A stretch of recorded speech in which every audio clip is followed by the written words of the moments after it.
Welcome to the Smooth Forest Fitness Podcast, episode 3. I am back and I'm with someone who I knew for a good amount of years. I would say maybe 5 years. Uh, James Olivares. We used to work out together. Yeah. And actually, what I want to do, I actually want to let you know uh, some of our past experiences, and it's kind of related to the pandemic. So we met in the gym. All right, you remember? I'm sure you remember this. We met in the gym, and we said we should train one day. Yeah. We should train together one day. And I'm expecting that one day to be like a week or two later. You're like, all right, cool. Let's hit legs. And that day, He said there'll be the whole deadlift circuit going on right there. it just everything. It just started, and I was like, he's really about what he's about. He's really about greatness and doing big things and all that stuff. So that was like a real nice fond memory. And then shortly after, the pandemic happened. Yeah. Okay, and all the gyms, I'm sure everyone has some relationship, some experience with the pandemic and how basically the whole world was shut down. So what me, you, and two other individuals did were trained in my attic. Yeah. So we went upstairs to my attic. I have free weights. I have a few things. And we went up there and we trained, and we didn't let the pandemic, we didn't allow what was going on No. the outside world affect our gains. No, we was trying to find any way to get it in. We exactly. We were still about it. We were still doing our thing. So I said all of that just so you can kind of get a feel for the type of person he is. He's determined. He is focused, and he has a lot of greatness coming ahead. But that's enough about me talking about him. Let me give him a second to talk about himself. And I'm going to ask him, who is James? Nah, I feel like that was a great intro because at the end of the day, Appreciate it's like I feel like everybody gets a different side of me. Mhm. So depending on how we meet, everybody might see me like I'm a quiet person. Okay. Oh, they can't catch my personality. But once we catch a vibe, or like, you gotta have a conversation with me or whatever we're doing, Yeah. then you get to see a glimpse of me or what I want to start sharing with you as an Gotcha. individual.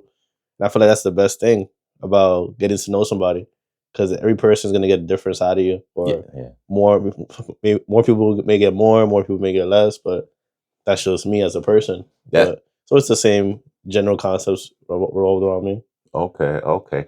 I know, like, you're really into when I first met you, you worked at a nutrition supplement store, uh and you was an avid gym goer, fitness, everything. What kind of got you in the field of fitness, or can you say health fitness? What kind of inspired you to enter that field? Well, I feel like it all started. I used to play sports when I was in high school, so I was in football my freshman and sophomore year. Mm, But I feel like I didn't like sports that much. 'Cause I felt like it was just too technical, like the rules and everything yeah, like that. yeah. But my mom, she brought me to. I used to work out. She was working out Planet Fitness. Okay. So when she brought me there, that's when I was like, oh, like the gym is really like a thing. Like I never work out like that, like for real, except for like football workouts. But mom brought me, then I started to get to know like the gym community a little bit more. Then I started to fall in love with it. Nice. You was also a personal trainer. Yeah. Nice. It's that's a good occupation, being a trainer, because and I did a podcast episode with the head trainer of the gym that I go to, and I know you worked out with him before, and he mentioned that as a personal trainer, you're kind of like a therapist. You're not just someone who is showing proper technique for certain machines. You're actually, to some degree, a therapist, and That's definitely so true. on. Definitely. Okay, so I know you used to. I would classify you more as a power lifter. You consider yourself a powerlifter? Yeah. It's funny because like with the gym scene right now, it's like they have the powerlifters, the bodybuilders, and I feel like everybody's so split. But I never really wanted to like be like into anything specifically, and I feel like we're gonna go into that a little bit more Yeah, into the definitely. podcast because right now, yeah, because also power lifter, but I also like I started with bodybuilding technically, but then we're gonna go more into. I'm not gonna ruin the question, but it goes into a lot of other realms too. I Yeah, just like doing yeah, everything. definitely. So let me get into that. Mhm. So before becoming a power lifter, you split your workouts between distance running and weightlifting. So my question is distance running still part of your regimen, or have you kind of stepped aside from the distance and focused more on the gym training? Focus more on the gym training for sure. Because when it Okay. comes to like, I got into my competitions. It's just something that I'm really focused on for the moment. But at the time, like you said, the pandemic hit. We didn't have that many options, so we Mm-hmm. didn't have no weights, crazy weights to put up anywhere. So it was just really trying to stay lean, fit, and I feel like the biggest challenge that was new to me was running.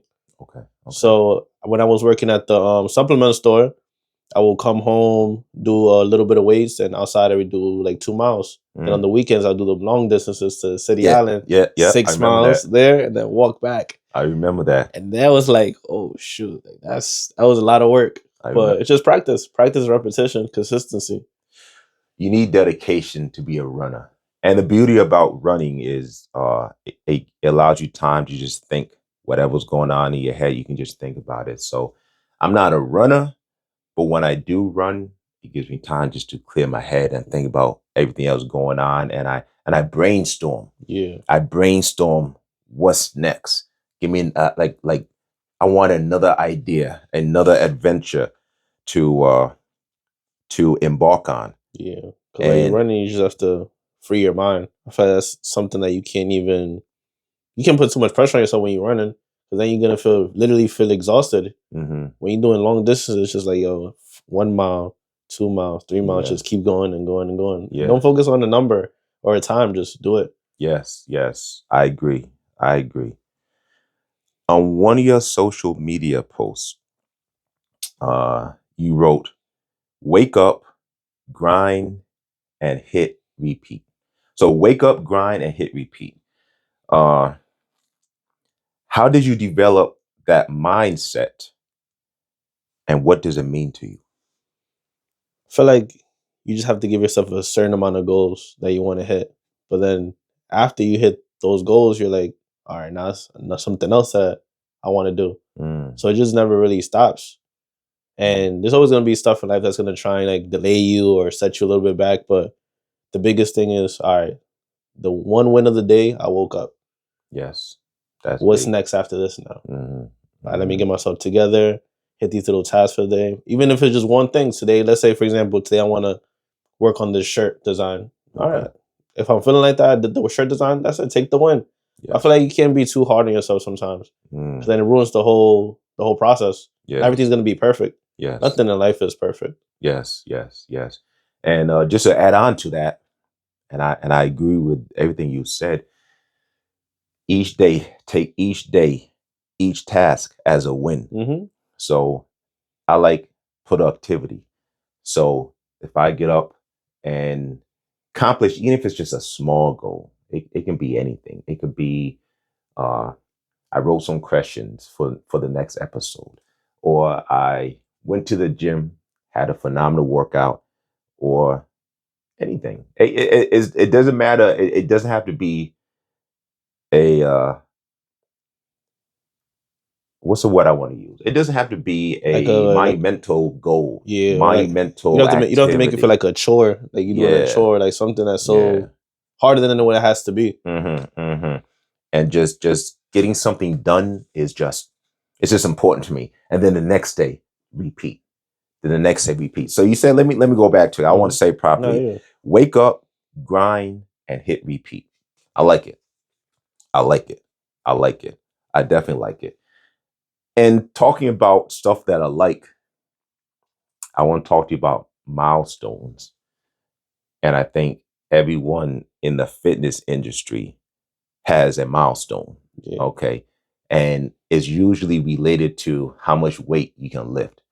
At least I would say for most men, I would say, I'm sure women have different milestones. No, I'm gonna take that back. I think just gym goers in general have milestones. I want to get to this. I want to get to that. I want to look like this and so on. But for me, a milestone, and ever since I was young, was when I first lifted this weight, when I first lifted that weight, when I first squatted this, benched this, deadlifted this. And I wasn't a deadlifter during my younger years. I was really just bench. I wasn't even a squatter during my younger years. All that stuff came later on. But I do remember I was perhaps 14 years old and freshman in high school. So I'm talking 95, 96 perhaps. Freshman in high school.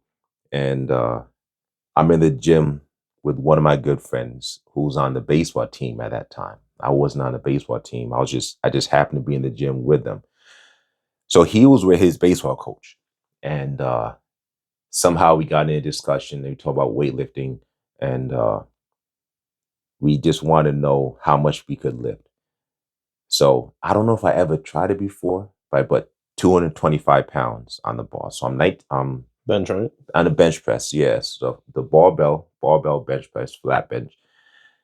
I was 14 or 15. I was in ninth grade.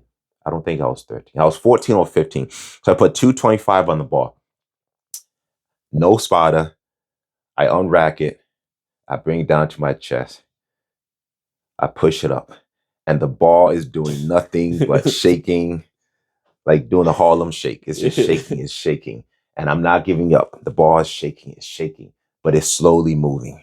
It's slowly moving. And then eventually, wow, I lock it out, and I rack the weight. And it felt great. That was, if I remember correctly, the first time I have ever benched 225.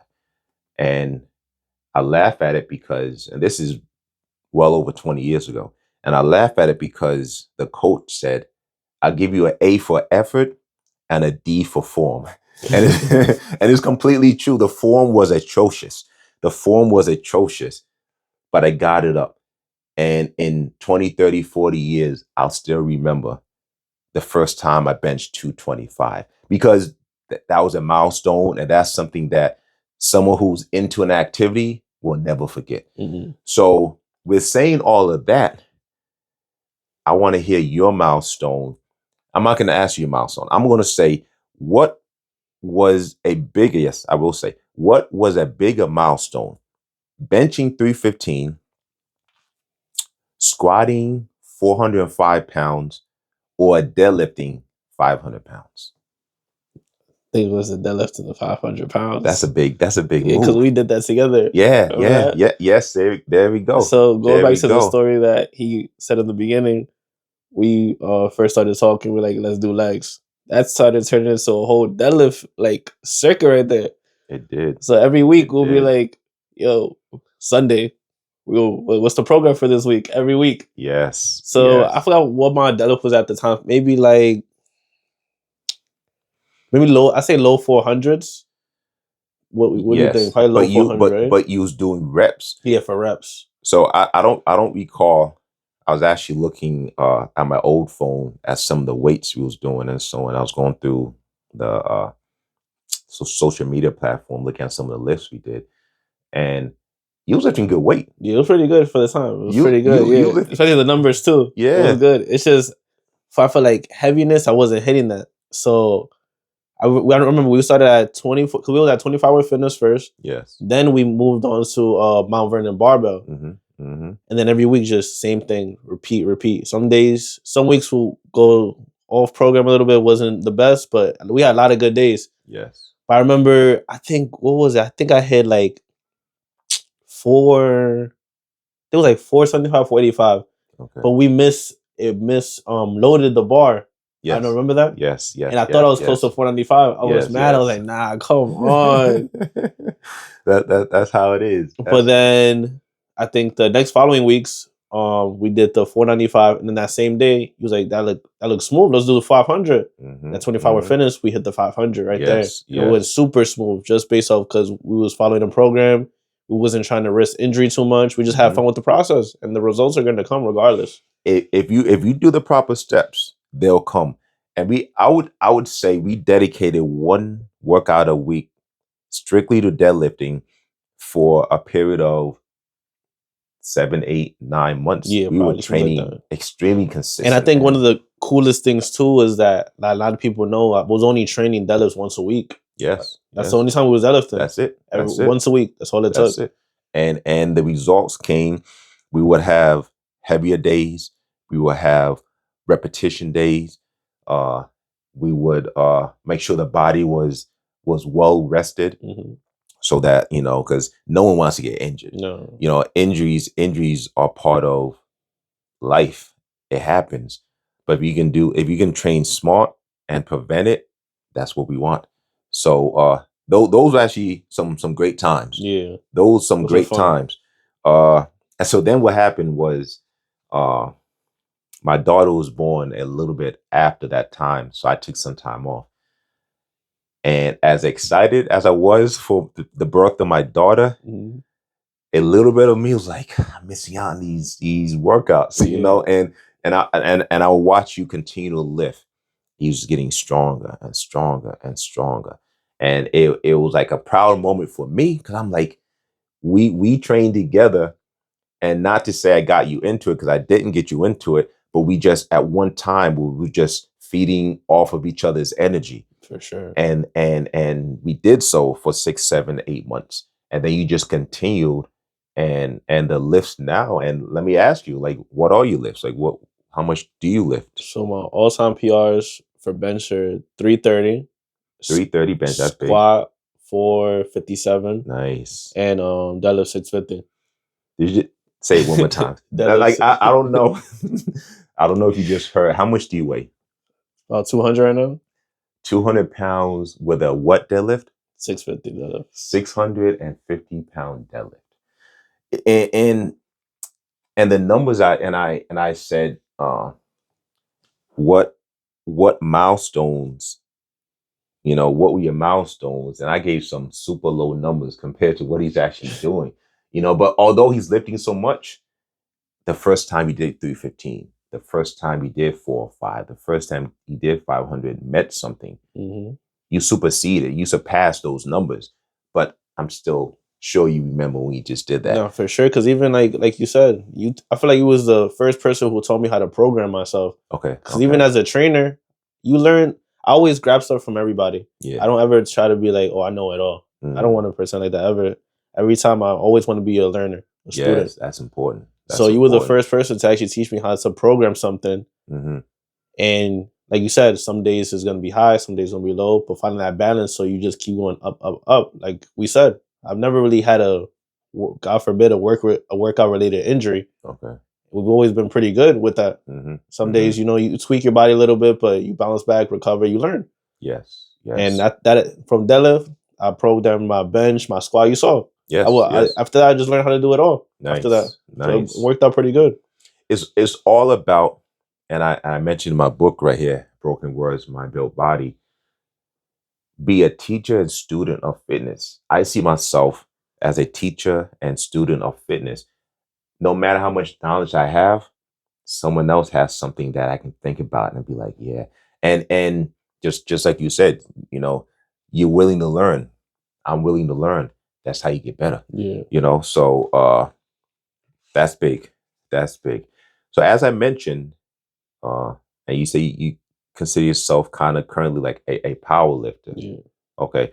So my question is, what got you into competing in powerlifting, and how has your experiences in that field, how have they been?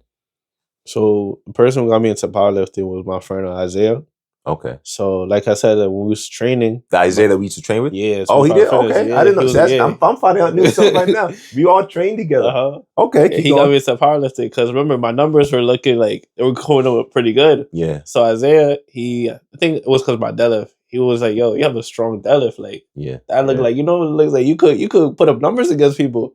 And we're like, "Dang, I don't know." He was like, "Nah, you have to do it." Mm-hmm. So then he told me to sign up for the competition. I went to his house. He did everything for me, got it ready, and then that's when the prep started. Okay.